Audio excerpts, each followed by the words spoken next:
Hey Philip, here's your news. In News Maine, We're going to bring in News Center Maine's Jack Moment, who we've been talking to throughout the evening. He's been outside of Central Maine Medical Center, where all of those families have friends, loved ones come together to try and make sense of what happened, track down their loved ones. And Jack, I think you spoke to a local city councilor about what's happening there. I did, Zach. That's correct. I did speak with Leroy Walker. He is the Auburn City Councilor for Ward 5. Um, as we were standing here over the past few hours, it's been relatively quiet, but he pulled in his car, just walked into the hospital, walked right out, came up to us, says that his son is actually the manager at the bar in Lewiston, Schmeggy's, and he said that he hasn't heard from his son since the shooting took place. He said he's called around to various hospitals and still has not heard from his son. All of the hospitals in the area have said that they have not heard of him at all either. So we had a conversation, as many of the families here at Central Maine Medical Center have been really telling me all this time, is that they really just don't have answers about how their loved one is doing. But in speaking with Leroy, the city council for Ward 5, he's confused, he's frustrated, just like many of the parents that we've been talking with as well. We did get a chance to speak with him, and he kind of talks about how some of it's really setting in on him, that there's a possibility that his son may be dead.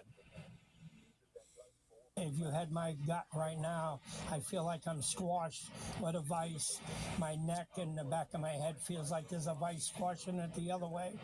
And I don't know, telling you the truth, what kind of night this is going to be from now until tomorrow when I wake up to the true facts that my son is dead, and I know he's dead. I know it as well as I know. I'm standing here telling you because he's not here, and he's not at any other hospital, and he's not running the streets. So he would have called us because he manages Schemengees.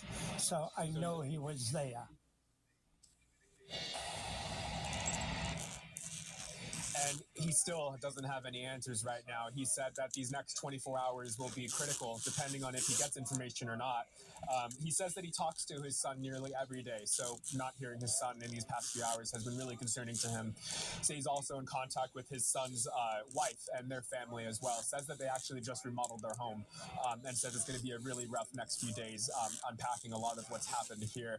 Now, if you look to my left here, you can see that this is the entrance to Central Maine Medical Center, and where those guards are standing right there, that is where the families were earlier today, offering up information about their loved ones to the hospital so they could keep tabs and find out more information on if their loved one who was potentially impacted by this mass shooting has been staying here.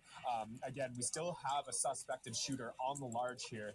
Maine State Police say that they're asking people to look out for a Richard Card. He is 40 years old. He is considered dangerous, and the Associated Press is reporting that David Robert Card actually had the man identified as the person of interest. He's a firearms instructor trained by the military and was recently committed to a mental health facility, according to state police. Now, if we bring the camera back here, really just standing here for the next these past couple hours, you really get maybe the tip of the iceberg of the gravity of what this loss means for community members here. But being here, you really do feel that loss. And there still is an active shooter lockdown happening here in Lewiston, as well as in Lisbon. Maine State Police and Lewiston PD, as well as Lisbon, are asking people to stay in place, lock their doors, do not go inside, don't do any unnecessary travel. But for now, we are here live outside Central Maine Hospital, the hospital closest to those locations of the shooting, where, as we heard NBC's reporting, 15 to 20 people here in Lewiston lost their lives earlier this evening.